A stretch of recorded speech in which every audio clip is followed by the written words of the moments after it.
Hi, my name is Paula Gomez. I'm an entrepreneur and I have a home office, as you can see it back there. And I live in a small apartment in South Florida. I was born in Colombia, South America, and I grew up there, between there and here in South Florida, Aventura. I went to school here, Miami Country Day School, private school. I loved it. I graduated from a high school in Bogota, Colombia. I went for my senior year to graduate from there. And then I came back to the University of Miami and got a degree in broadcast journalism and psychology. I worked in the family business for about 8 years while I was in school and in college. We had boutique stores in the malls. So I sold shoes and clothing, and we also had a warehouse in Hialeah where we sold clothes, jeans, shoes, and shoes, which was my dad's business. He was an entrepreneur in the shoe industry in Colombia, South America. So I decided to choose my own path, and after graduating from the University of Miami, I decided to get a job in television, and it wasn't easy. It wasn't easy at all. I had to work very hard to get any opportunity, always honest, always defending myself from the typical harassment in the TV industry. And I started as an intern at the network, did an internship with Univision Network and with the local ABC affiliate here in Miami, and then got my first full-time job in television working as an assignment editor in Chicago. So I had to move to Chicago for my first full-time job where I was earning like $22,000 a year. It wasn't much. My family helped me so I could have a somewhat nice lifestyle in downtown Chicago, which is a beautiful city that I love. And so after working as assignment editor, I worked 7 days a week so I could start reporting for the network. And so I started doing stories for the network, and I co-produced and did a health segment for a network show. I also, at the local news, did a segment on legal issues. It was super fascinating and interesting. I got to interview a lot of lawyers. I got to sit in courtrooms and listen to cases. I interviewed plaintiffs, defendants, witnesses. It was fascinating. Experts, academics. It was really interesting. Then when my son was born, because after I was working for how many years? I was working in Chicago for about 8 years when I met my ex-husband now, but he became my husband. He went to study for his PhD in Chicago, and we met. I was weekend anchor then. I was working as a weekend anchor. I worked my way up from assignment editor to reporter to network correspondent to producer of the legal issues segment, co-producer of the health segment, and then I became weekend anchor. So I was that was my dream. That was like my biggest dream in life, was to become a news anchor, and I made it. It was fascinating. I loved it. I had to work weekends, weekend nights, 1:30 to 10:30 for 10 years. It wasn't easy. I had to work at some point 7 days a week. It wasn't easy, but I loved my job. I loved it. I loved television. I loved the news industry. I loved being a journalist. So I loved it. Then I met my now ex-husband as he was studying for his PhD. We got married. We had a beautiful baby. I got pregnant. We got married. I had a beautiful baby, the cutest baby. And he's now 13. It's been a while. It became very difficult to work in the TV industry. There was a lot of stress because of political issues, new politicians, new environment. They made my life very difficult. I encountered harassment. I encountered threats. And when I asked the company I was working for to enable me and allow me to work in a radio station, because it would be a safer environment for me to be inside a radio station instead of reporting live from the street, because I had gotten some threats, and they said no, and the threats were somewhat credible. And so I said, if you don't guarantee that I can work in a safe environment, I don't want to look like I'm not confident on TV while I'm reporting live on the street. So I need to leave if you don't give me enable me to work in the studio or at the radio station. And so I left. I resigned. It was super hard for me to give up my career. I loved it. I had been doing it for 17 years. I won 2 Emmys. I have 12 Emmy nominations. I was once I won Best TV Reporter in Chicago. I was nominated for In-Depth and Investigative Reporting. I was a great journalist, and I loved my career. That's the career I chose. And so it was a very difficult decision to give up my career, but I did. I decided to just try something new. I came back to Florida because I have family here, because I grew up here, because I consider South Florida home. And so I decided that I would try to search for a job here in TV and radio.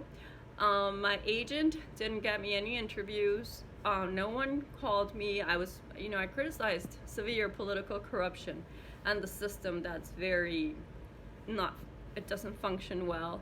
And I didn't agree with a lot of the things that the system was doing. One agent actually told me to sign a document and locked me into a contract, and he never got me any job interviews, so he really didn't help. So I moved here, and I decided that I wanted to start my own business. And so I started writing children's books to sell to the schools and daycares, and I figured I could make a lot of sales to many daycares and schools. I wanted to massively produce my children's books and then sell them to daycares and schools, and I figured it would be a great way to use all the experience that I have from my degree in psychology from college. I've been doing research and best practices in education from college, and then throughout my career as a journalist. And so I thought it would be a great transition to go into my former career into a new career with some continuity. And so I started offering my books. I started writing them in 2014. And I found, thank goodness, it's great that there's a self-publishing company, because since I criticized political corruption, it was people very influential and very powerful, like the mayor of Chicago, Rahm Emanuel, the Clintons, the Trumps. It was very powerful people who control the system, along with the people who control the system with them. And it's in the media also. A lot of the media executives, like the people who wouldn't give me a radio job, they work with those politicians. So I couldn't find any honest, decent agents who would even take my call. They didn't even know who I was. It wasn't that they had heard and they wouldn't take my call. It was that they didn't even know who I was. They wouldn't even listen to my experience. They wouldn't take a look at my resume. They wouldn't take a look at my content. And I was looking for an agent in the publishing industry, and I couldn't find anyone to take my calls, because I wasn't Chelsea Clinton. I wasn't Ivanka Trump. And I was just this journalist from Chicago, but that didn't seem to matter. And so I found a self-publishing company, which I think is awesome and great. And I started publishing my books with them. It costs me $1,000 to produce each book, and then I can sell each book for about $7. So I have to sell over 1,000 books of each book I have published. I've published 3 so far, to be able to earn profits to actually pay for the cost of production. So I got to sell many more to actually earn a profit. I figured in 2014 that within 6 months I would be earning enough money to have a wonderful house, a big, beautiful house here on the ocean front. And it wasn't success overnight, because I had worked for 17 years in the TV industry. I had to sell my home in Chicago, my investment property. I had to start from scratch in a difficult situation. So instead of me being able to sell my books, Chelsea Clinton stole my intellectual property, and she published very successfully with the big publishing companies in New York, and she became a New York Times bestseller author with my intellectual property and my idea for my company. So I have tried, obviously, to take legal action to stop her from taking advantage of me. I was living in my sister's garage because I wasn't earning any money and I didn't have a career anymore. And so I needed to earn money, and instead of me earning money with my products, Chelsea Clinton, with the help of the system, stole my idea. And I don't know if she profited or someone did, because I know it costs millions to produce those types of books and distribute them. And so she basically did what I was trying to do, and she stole my idea. So I didn't earn any money, and after being in my sister's garage for 3 years, earning no money, it was like after a year and a half, I had to ask my son's dad to please help me take care of my son until I could live in a better place, because my son was getting skin allergies and he wasn't happy in the garage. It was just a difficult situation. I think he was embarrassed at school, so I had to. He was in the local public school. It's the first time I had to send him to a public school, because we used to always I used to send him to private schools. Like, I went to private schools myself, so I wanted him to have the same type of education, which has made me very successful. And so I had to ask my ex-husband, who was actually working in a private school, to please take my son with him until I could get into a better situation. And I figured it would be a matter of months, but this time it had been years.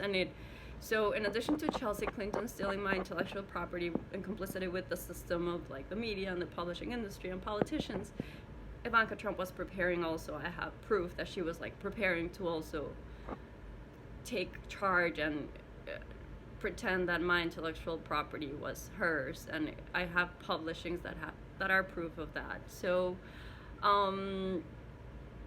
I had to ask my ex-husband to please have my son live with him until I could get into a better situation. After consulting with many lawyers and attorneys, instead of being able to sue, and there was another famous model, Gisèle Bündchen, who also profited and benefited from my intellectual property. And lawyers, instead of being able to sue, because I know, like, the establishment of my company was that I should earn 10% of the profits of those books that they successfully did. Ivanka Trump hasn't yet profited from my business, but I think she's preparing, or she was preparing. I don't know if she's still trying to prepare to profit from my business or not, but she was. And I guess she decided, or they decided, that she was going to go into the White House and be her dad's advisor. And I don't know if they're grooming her to eventually want to, like, take over my business or not. I don't know, but I'm not selling my business. I'm trying to sell my products. So I'm not selling it to Ivanka. I'm not selling it to Chelsea. I'm not selling my business. I'm just trying to earn profits with the products that I develop. So I had to ask my son to live with his dad, and his dad is a wonderful dad, but I also noticed that my son needs more his mom, and I've been trying to sell my products to be able to buy a house, and so my son can live with me, and he can live with his dad, part-time with me, part-time with his dad. And it's been impossible. The schools, obviously, it's a system controlled by the politicians, who have been making my life very difficult during the last 5 years. So I haven't been able to earn profits, but I'm still trying, and I'm still working. And I do think that if eventually I can make my company function, it should be of inspiration and of great use for students, because it can show them, like, you don't have to have famous parents, you don't have to be a millionaire, you can actually choose your own path and be successful, be very successful.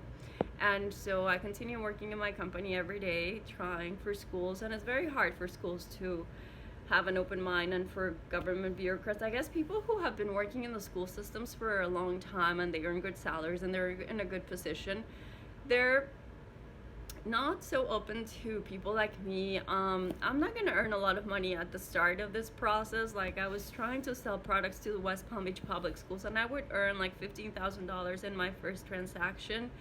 And I was trying to ask someone who probably earns over $100,000 a year to sit with me and meet with me and discuss my ideas, to see if they were interested in making a purchase where they would invest like $100,000, which most of it would go to cover the cost of production. So it would go to my subcontractors to cover the cost of production, and then a little percentage would be for me. So I would only earn like $15,000. She earns like over $100,000 a year, and she told me that she didn't want to stay with me because the work was for me and not for her, which I don't agree, because it is for the students and it is for her to do her job better, and eventually I can earn $15,000 while she's earning over $100,000. So it's frustrating to be a small business owner. It's frustrating to have confronted such powerful politicians and such a difficult system a system that's so difficult to navigate, because obviously I haven't been successful, but I have not been successful because my idea isn't great, because it is great. I have not been successful because I'm not a hard worker, because I am a hard worker. I have not been successful because I'm not smart, because I am smart. I have a degree in psychology and in broadcast journalism. I speak 2 languages, English and Spanish, fluently, and I have some knowledge of French. I studied French in the French Riviera one summer while I was in college. I had a very successful career that I built on my own in my own merit, and I had to work harder than a lot of people that are better off at this point in the journalism career. So I haven't succeeded. And also, my dream was to get a radio job and have my own radio show, and I couldn't make that dream come true. And when I started doing what I'm doing now, I think I like better what I do now. And I like, I thought my big dream was first to become an anchor, and I did. Then I thought my big dream was to work in a radio station, but I'm not, it's fine that if I don't work in radio, if I don't ever get to work in radio, I'm fine with just having my company and develop my products and maybe do YouTube videos once in a while and podcasts maybe when I have something interesting to say. But it's 15 minutes. This interview has gone a little longer than I thought, but I wanted to share my story, and I'm sorry if I bore you, but just so people get an idea as to what it's like to be an entrepreneur. We see all these multi-millionaires and billionaires, and it seems like they had overnight success, but I don't know if their struggle was I don't know if like Mark Zuckerberg, the founder of Facebook, had it as difficult as I've had it. I think Steve Jobs did have it as difficult as I'm having it. And I do think my company eventually, if I can make it successful, it has the potential to be a very important, influential company in the education industry. And I hope that it becomes a successful company. I don't know if it will. I'm starting off as a small business. I'm still trying to earn my first dollar with my business, and it's been 5 years. So I don't know if I'm going to be successful, but I work hard and I try every day, but the system is very difficult and complicated and not fair. And we'll see what happens. But I wanted to introduce myself because I'm very talkative, obviously. I built a career in TV. I dreamed about radio, which I got to do radio, but not have my own radio show. I just did radio interviews once in a while. But I just wanted to share my story because I'm starting to upload videos into YouTube. I have been sharing my story in Facebook and in Twitter, and I'm very opinionated sometimes, and I like to express my thoughts and opinions because I don't think the media always gives the full story. I don't think sometimes all of our voices are heard. It upset me that I was threatened and harassed on TV, and I couldn't continue expressing my I didn't express my opinion when I was a journalist. I could not. I had to objectively cover the news and base it on the facts. I wasn't allowed to give my opinion, which I thought in the radio I would be able to have a little more room and space to cover the facts and then to share my thoughts and opinions about the facts. I never got to do that in TV news. It was just based on the facts, and that's it. I couldn't share my opinion, but I was hoping in radio I could. I never got that opportunity, so I do it now through social media, which I'm grateful for and I'm thankful for, and I love social media. And eventually I'll tell you a little more about my company. It's not an idea that you can copy, even though I share the details and the information, and it's protected by copyright laws and patent laws and rules and regulations that are created to actually incentivize creativity and innovation. And so eventually I will tell you more about my business and my company, but there are things that you can do, not exactly like what I'm doing, but similar for yourself. If you're an entrepreneur or hoping to become an entrepreneur, or if you're hoping to become a journalist, or if you like psychology, or if you like cooking and baking, I also like that. Or if you like animals, I also love animals. I have a cutest doggy. But more than animals, I love my son. I think people should love their kids more than they love anything and anyone else in the world, even their pets. And so I love motherhood. I also like talking about mom issues, teenage issues, because my son is starting to be, he just turned 13 not too long ago, so he's a teenager. So I like sharing thoughts and questions and frustration sometimes about being a mom of a teenager. So yeah, I'm starting my YouTube videos. I don't know if people will be bored. I don't know if they'll be interested. I don't know if they'll want to watch. The only incentive, I guess, could be that you can learn from my story what's similar to yours and what's not similar to yours. And also maybe you can learn about entrepreneurship, because I did create a curriculum for early education, and then it had, you know, you can create curriculums for other grade levels, but you can actually do what I've been doing in a different way, not with my exact products, not with my exact idea, but you can also become an entrepreneur that sells to schools and educational institutions and even universities. So it's, you know, it's an idea that actually can work for other people. So maybe that would be of interest to you to follow what I'm doing and hear what I have to say, because that way you could also do something similar for yourself. So anyway, it's nice to meet you, and I hope you guys follow my journey in YouTube, and I hope I get to show you how successful I become.